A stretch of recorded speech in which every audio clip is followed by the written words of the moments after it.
In this unit, our topic is culture studies. We'll focus on intelligence across cultures. By the end of this unit, you will be able to understand intelligence across cultures, identify the global structure of an academic essay, and summarize the research based on keywords. What are the differences of intelligence across cultures? Let's go to the text. Intelligence across cultures. In recent years, researchers have found that people in non-Western cultures often have ideas about intelligence that differ fundamentally from those that have shaped Western intelligence tests. Researchers of cultural differences in intelligence, however, face a major dilemma, namely, how to balance the desire to compare people from various cultures according to a standard measure with the need to assess people in the light of their own values and concepts. For instance, Richard Nisbett, co-director of the Culture and Cognition program at the University of Michigan, argues that East Asian and Western cultures have developed cognitive styles that differ in fundamental ways, including in how intelligence is understood. People in Western cultures, he suggests, tend to view intelligence as a means for individuals to devise categories and to engage in rational debate, while people in Eastern cultures see it as a way for members of a community to recognize contradiction and complexity and to play the social roles successfully. Other researchers have come to similar conclusions. In a study published in Intelligence, Volume 25, Number 1, Robert Sternberg, PhD, of Yale University, and Shi Yingyang of Chenan University in Taiwan, found that Chinese conceptions of intelligence emphasize understanding and relating to others, including knowing when to show and when not to show one's intelligence. Such differences between Eastern and Western views of intelligence are tied, says Nisbett, to differences in the basic cognitive processes of people in Eastern and Western cultures. The distinction between East Asia and the West is only one of many cultural distinctions that separate different ways of thinking about intelligence. Robert Serpell, who is returning this year to the University of Zambia, spent a number of years studying the concepts of intelligence in rural African communities. He found that people in some African communities, especially where Western schooling has not yet become common, tend to blur the Western distinction between intelligence and social competence. In rural Zambia, for instance, the concept of nzulu includes both cleverness and responsibility. When rural parents in Africa talk about the intelligence of children, they prefer not to separate the cognitive speed and aspect of intelligence from the social responsibility aspect, says Serpell. Likewise, among the Luo people in rural Kenya, it has been found that ideas about intelligence consist of four broad concepts, namely paro, or practical thinking, winjo, or comprehension, luro, which includes social qualities like respect, responsibility, and consideration, and raiko, which largely corresponds to the Western idea of academic intelligence, but also includes specific skill. Only the fourth is correlated with traditional Western measures of intelligence. In another study in the same community, Sternberg and his collaborators found that children who score highly on a test of knowledge about medicinal herbs, a measure of practical intelligence, tend to score poorly on tests of academic intelligence. The results, published in the journal Intelligence, Volume 29, Number 5, suggest that practical and academic intelligence can develop independently or even in conflict with each other, and the values of a culture may shape the direction in which a child develops. They also support a number of other studies which suggest that people who are unable to solve complex problems in the abstract can often solve them when they are presented in a familiar context. Patricia Greenfield of the University of California, Los Angeles, and Ashley Maynard, now a professor of psychology at the University of Hawaii, conducted studies of cognitive development among children in a Mayan village in Mexico using toy looms, spools of thread, and other materials drawn from the environment. The research suggested that the children's development can be validly compared to the progression described by Western theories of development, but only by using testing materials and experimental designs based on their own culture. The original hope of many cognitive psychologists was that a test that was absent of cultural bias could be developed. However, there seems to be an increasing weight of evidence to suggest that this is unlikely. Raven's progressive matrices, for example, is one of several nonverbal intelligence tests that were originally advertised as culture-free, but are now recognized as culturally loaded. Such nonverbal intelligence tests are based on cultural constructs, which may be ubiquitous in some cultures, but almost non-existent in others. It is doubtful whether cultural comparisons of concepts of intelligence will ever enable us to move towards creating a test which encompasses all aspects of intelligence as understood by all cultures. It seems even less likely that such a test could be totally free of cultural imbalance somewhere. The solution to a dilemma seems to lie more in accepting that cultural neutrality is unattainable, and that administering any valid intelligence test requires a deep familiarity with the relevant culture's values and practices. Hello, this is Yang Fang from Tsinghua University. I work in the Department of Foreign Languages and Literatures. Today I've invited two of my students to come here to talk about intelligence across cultures. Hello, this is unit1. I come from the Department of Foreign Language and Literatures.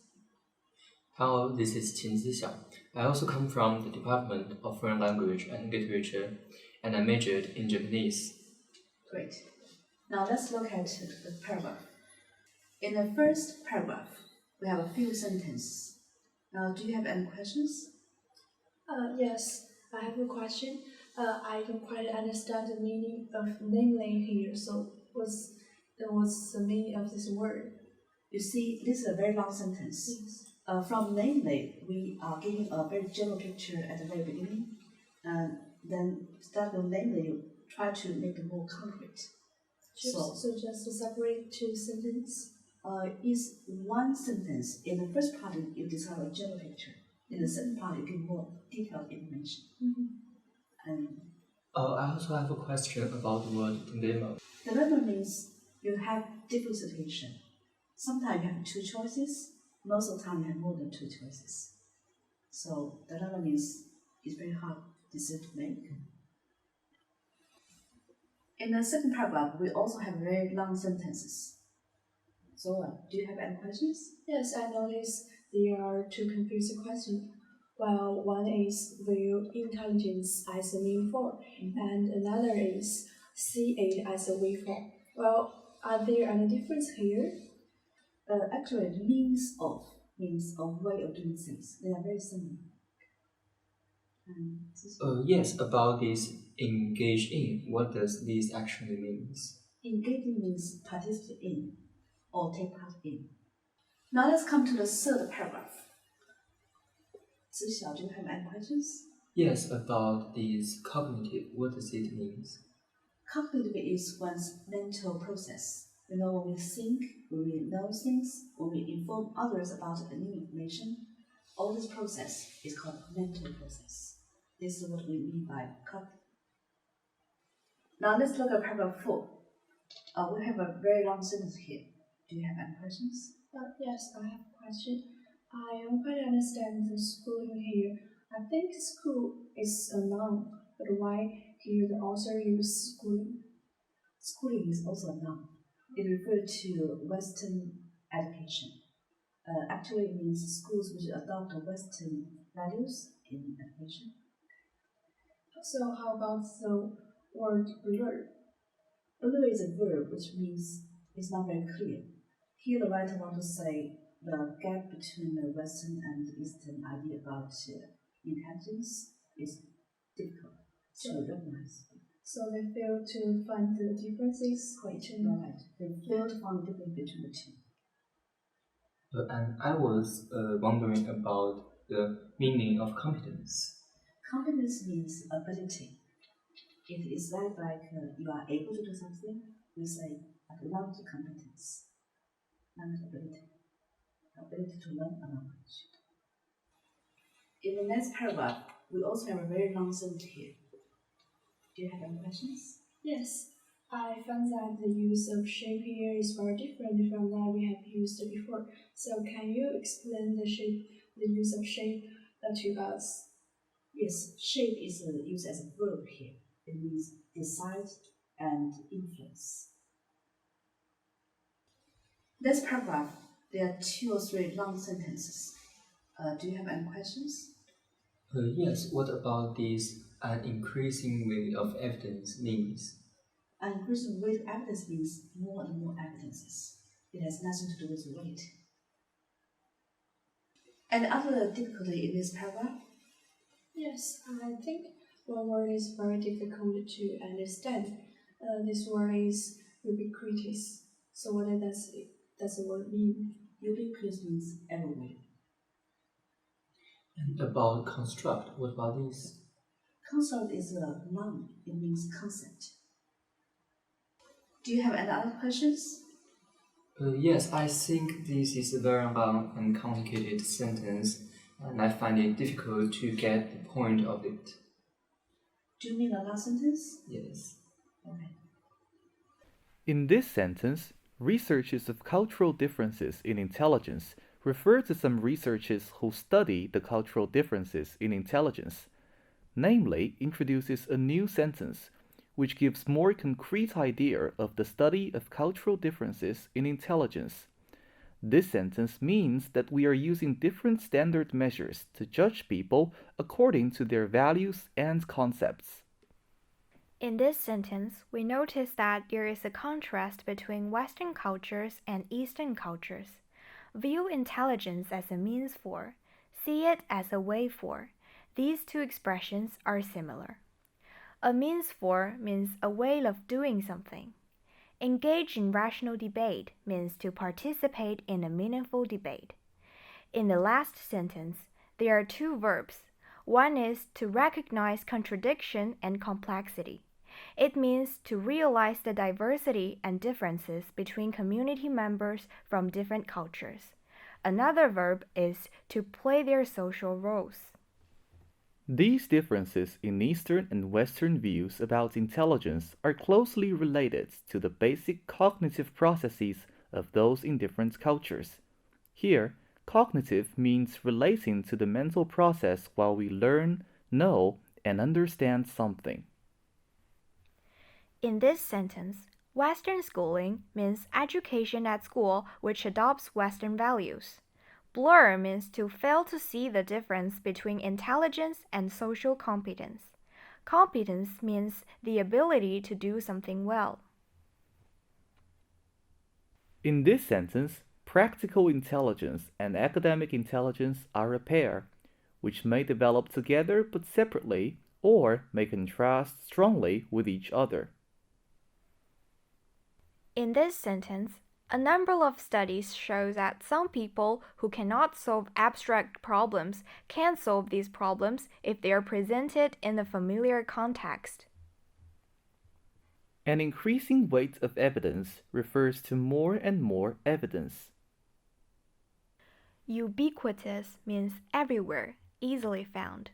In this sentence, some nonverbal intelligence tests show that cultural constructs may exist in one culture but do not exist in another culture. The best way to deal with this difficulty is that we must take cultural neutrality as the norm, and when we organize any intelligence test, we need to understand in depth the relevant culture and common practice and accepted values in these cultures.